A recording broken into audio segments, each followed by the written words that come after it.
Egypt's democratic transition was thrown into disarray Thursday when the country's Supreme Constitutional Court ruled to dissolve the newly elected parliament in what critics have described as a judicial coup. The decision effectively puts legislative power into the hands of the ruling Supreme Council of the Armed Forces. In addition, the court ruled that former leaders of the Mubarak regime can hold political office, effectively approving the candidacy of former Prime Minister and presidential hopeful Ahmad Shafiq.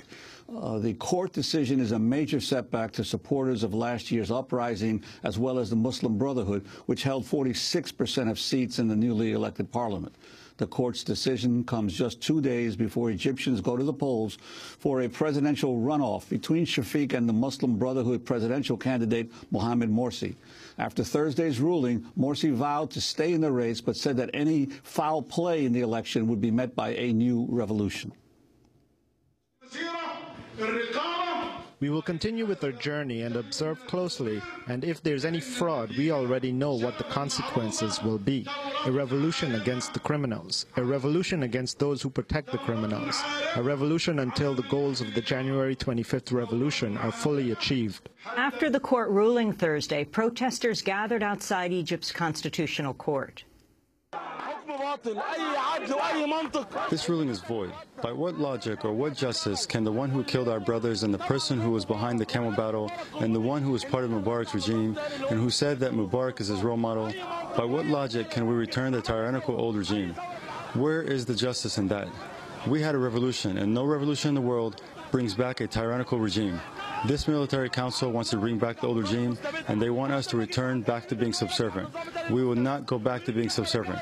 We will continue to struggle, and to struggle against Ahmed Shafiq, we will go on, God willing. Well, to find out more about what's happening in Egypt, we go to Cairo to talk to Democracy Now! Correspondent Sharif Abdelkaddous. Sharif, welcome to Democracy Now! Talk about what's developed over the last 24 hours in Egypt.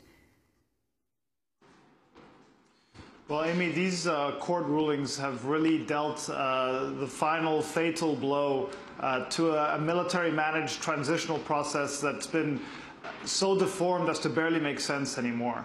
Right now, Egypt is in a state where there is no parliament, no constitution, or even a clear process for drafting one, and a presidential runoff that will leave Egypt with a ruler who will be a very divisive president.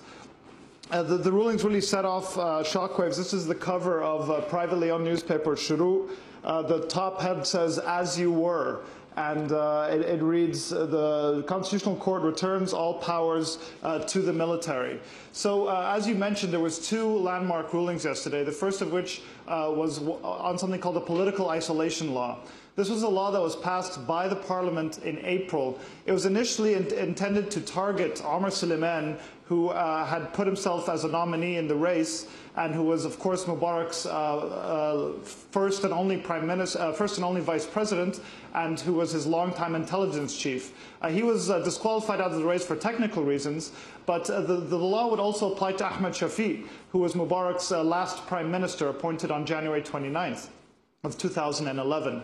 So this law would have banned any top Mubarak officials from running for office for 10 years. The law was passed. It was signed by the military council. However, the Presidential Elections Commission refused to implement the law and instead referred it to the Supreme Constitutional Court, which yesterday ruled this law unconstitutional, thereby leaving Ahmed Shafiq in the race, which is scheduled, the runoff is scheduled for tomorrow.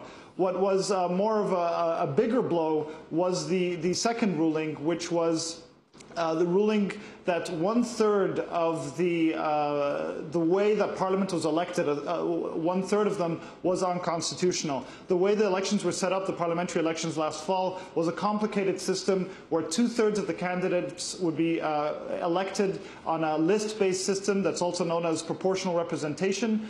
The other third would be individual candidates who would run for winner-take-all seats. But in a last-minute change, they allowed members of parties to run for these individual seats as well, and it was that aspect that the court yesterday ruled unconstitutional. It effectively dissolves the parliament, the first really freely and fairly elected parliament in Egypt for many decades, and it effectively hands the legislature, the powers of the legislature, back to the Military Council. The Military Council, of course, had that power up until January of this year when the parliament was first seated. So the response has been varied, but many are calling it a coup. What Abdelmenem Abdel Fattouh, who is a former member of the Muslim Brotherhood and a liberal Islamist thinker who came fourth in the presidential race, called it a coup. The Muslim Brotherhood has said it would respect the decision, but senior Brotherhood member Mohammed al-Batagi and others have called it a military coup. Hamdeen Sabahi, who came third in the presidential race, is calling on the Muslim Brotherhood to not field its presidential candidate tomorrow, to pull out of the race, and thereby delegitimize the process. However, Mohammed Morsi, the presidential candidate of the Muslim Brotherhood, as you heard in the clip earlier, has pledged to go on in the race, putting himself forward as a revolutionary candidate against Mohammed Morsi. So really, these decisions yesterday were really monumental, because this transition process has, over the course of these past 16 months, there has been a crisis of legitimacy at every turn. There has been complicated court rulings at every turn, putting things into question. And right now, it seems that almost nearly all of the power is in the hands of the Military Council. So while many have called it a coup that happened yesterday, many also point to the fact that this was really maybe a coup on February 11th of 2011, when the Military Council first came to the helm of power after replacing Mubarak after he was forced out of office. Well, Sharif, what would happen now in terms of the ruling on the parliament? Would they have to schedule new elections because obviously the presidential election now comes, and if Morsi wins, he will be faced basically with being the president but having no government to work with? That's exactly right. He will be president without a parliament or a constitution delineating what his powers exactly are. So it's a very dangerous situation to be in, and a very vague and unclear one. Right now, Parliament, the ruling yesterday isn't actually enforced until the Military Council actively dissolves Parliament. But for all intents and purposes, Parliament will be dissolved. The Military Council is the one that is scheduled will schedule parliamentary elections to be held. It's very unclear when these will be held, under what rules they will be held. As with so much else in this erratic transition process, many things are vague. But what is clear is that the Military Council has really taken control of the basic aspects of what we're supposed to have been building in a post-Mubarak state these last 16 months. I mean, we spent 3 months going to parliamentary elections, and that's just been voided. There's been no reform in the security apparatus. There's been no reform of the media. There's been no reform of the judiciary. So really, the Mubarak regime is still very much in place. And to top it all off, its last prime minister is now in a runoff against the Muslim Brotherhood, which is really the same political landscape that Egypt has had for many decades now. And is there any sense of possible exhaustion among the population in terms of the continued turmoil that might lead to a movement basically to restore order, and which would benefit the old Mubarak regime and those members of that old regime?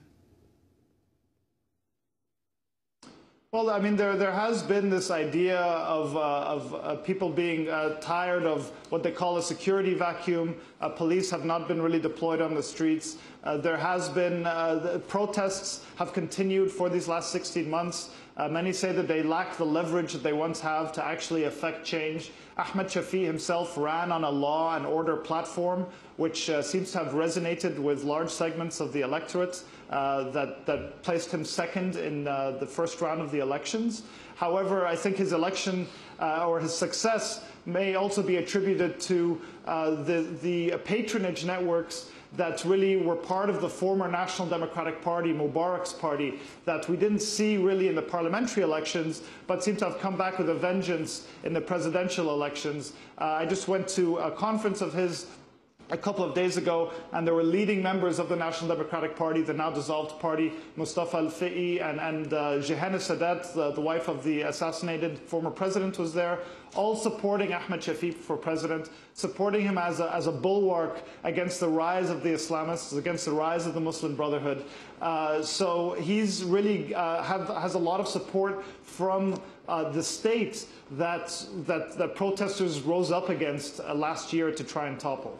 Sharif, earlier this week, Egyptian activists unveiled a campaign to boycott the elections, calling it a false choice under ongoing military rule. Boycott organizer Tarek Shalabi said Egypt's Supreme Council, the Armed Forces, or SCAF, have effectively rigged the election to ensure their continued dominance. This is what he said. So they do that, and therefore what they're trying to do is they're trying to show us that there's no other way for the revolution to continue except for collaborating with SCAF in these elections that they've made for us. And obviously they make these elections customized specifically for them so that the result that comes out, whatever it is and whoever it is, works perfectly for them. And that's why what we need to do is we need to reject these elections, refuse to collaborate with them, and make sure that we organize ourselves and go for labor strikes and for demonstrations and sit-ins, because that's how we use popular masses and workforce to cripple the regime and to bring it down and make it lose its power. And that's how there could be a balance of power, and then we can bring change that way. And Sharif, this news just in an interview with The Guardian, Mohammed al-Baradei says he'll not vote in the presidential election this weekend. He expects Shafik to win, but has harsh words for the Muslim Brotherhood. If you could comment on the boycott movement, and also as all these decisions came down yesterday, Shafik sounding like he had won in a statement that he was making to the public, and the anger of Mohamed Morsi. Well, the boycott movement has certainly grown, especially after the first round of the results of the first round of the presidential election.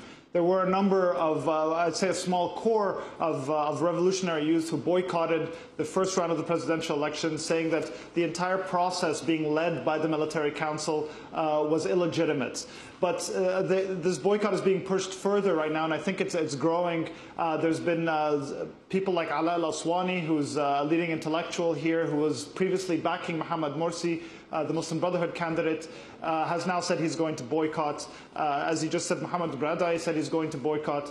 So there's a leading movement against it because for a number of reasons. One is seeing as the elections as being rigged, the whole process as being rigged. There were certainly questions surrounding the first round. The Presidential Elections Commission behaved suspiciously by distributing last-minute voter lists and not allowing monitors into the aggregation of vote counts. And so there's questions of legitimacy surrounding the poll, but also the outcome of the poll pitting the Muslim Brotherhood, which is a conservative Islamist group that is in many ways the mirror establishment to the one that has ruled Egypt for 60 years, highly disciplined, highly hierarchical, secretive, with its own set of patronage networks. Of course, not guilty of the same crimes as the regime, so perhaps the comparison's unfair. But I'm pitting that against really a stalwart of the former regime. And so telling people that it's not just these two choices, there's a third choice. And that choice is to refuse to participate in this process. A lot of people are going to go in and have done so already in the expat vote of people voting abroad. Egyptians have spoiled their ballots, written down as military rule on their ballots. So the turnout was, the first round of the elections was much lower than the parliamentary elections, and many expect that when the polls open tomorrow that there'll be fewer people going to the polls as well. There's also just one other thing, a very important point to mention that was announced this week was that the Justice Ministry decreed basically giving military officers, intelligence officers, military police the right to detain and arrest citizens, to arrest civilians.